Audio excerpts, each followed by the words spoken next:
आज भी अगर अभियंश और अविनाश हेलमेट पहने होते तो शायद इनकी जान बच जाती।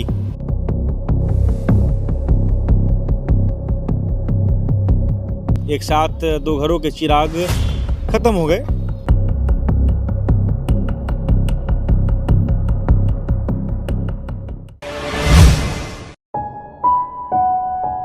तो अभी आपको विजुअल में फुटेज में एक गाड़ी नज़र आ रही होगी जो कि क्षतिग्रस्त हालत में है।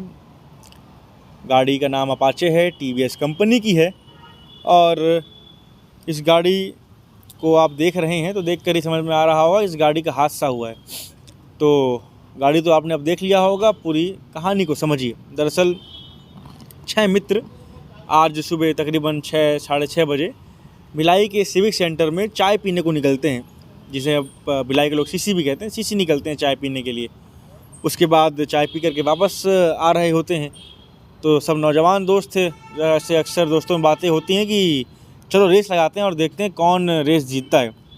चूँकि इनके पास स्पोर्ट्स बाइक भी था, अपाचे 390 आपको नज़र आ रहा होगा विजुअल में। तो ये रेस लगाना शुरू कर देते हैं। सर्द का मौसम है, ठंड का मौसम है, कोहरा था, जिससे इन्हें समझ नहीं आता है और ये तेज़ रफ्तार में जा कर के एक डिवाइडर से टकरा जाते हैं।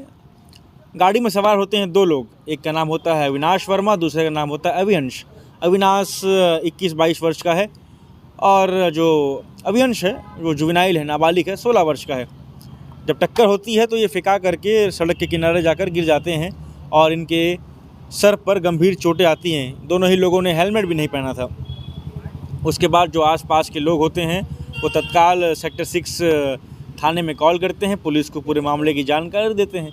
पुलिस मौके पे पहुंचती है और 112 को कॉल करती है, एम्बुलेंस को बुलाया जाता है। एम्बुलेंस दोनों ही मित्रों को लेकर के सेक्टर 9 हॉस्पिटल लेकर जाती है। उसके बाद सेक्टर 9 हॉस्पिटल में इन्हें मृत घोषित कर दिया जाता है। फिर उनके परिजन को कॉल किया जाता है, उनके परिजन को सारे मामले के बारे में बताया जाता है। उसके बाद ये दोनों ही शव को, दोनों ही बॉडी को, डेड बॉडी को ले जा कर के शुपेला के लाल बहादुर शास्त्री मरचुरी में रख दिया जाता है। फिर पुलिस अग्रिम कार्रवाई करती है, पूछताछ करती है। तब पुलिस को मालूम पड़ता है कि वो लोग चाय पीने गए थे, रेसिंग लगा रहे थे। उसके बाद ये हादसा हो गया, हादसे में 2 लोगों की जान चली गई। जो अविनाश है वो कैलाश नगर का रहने वाला है। तो अविनाश के पिता का नाम संतोष वर्मा है, जो कि रायपुर के निक्को कंपनी में काम करते हैं, वहाँ पर मैनेजर हैं। और अविनाश ने बीई की पढ़ाई की है। बीई की पढ़ाई करने के ठीक पश्चात कैंपस सिलेक्शन में उसकी जॉब लग जाती है और वो बेंगलोर में ही जॉब कर रहा होता है। तकरीबन 2.5 साल से वो बेंगलोर में ही काम कर रहा था सॉफ्टवेयर इंजीनियर के रूप में। उसके बाद दिवाली में एक लंबी छुट्टी में वो भिलाई आता है और उस घर पे शादी का माहौल भी चल रहा था। वहीं अगर अभियंश की बात करें तो अभियंश 16 साल का है, राउरकेला बिहार का रहने वाला है, जो कि अविनाश के साथ गाड़ी में बैठकर घूम रहा था और उसके साथ भी ये हादसा हो गया। एक साथ 2 घरों के चिराग ख़त्म हो गए।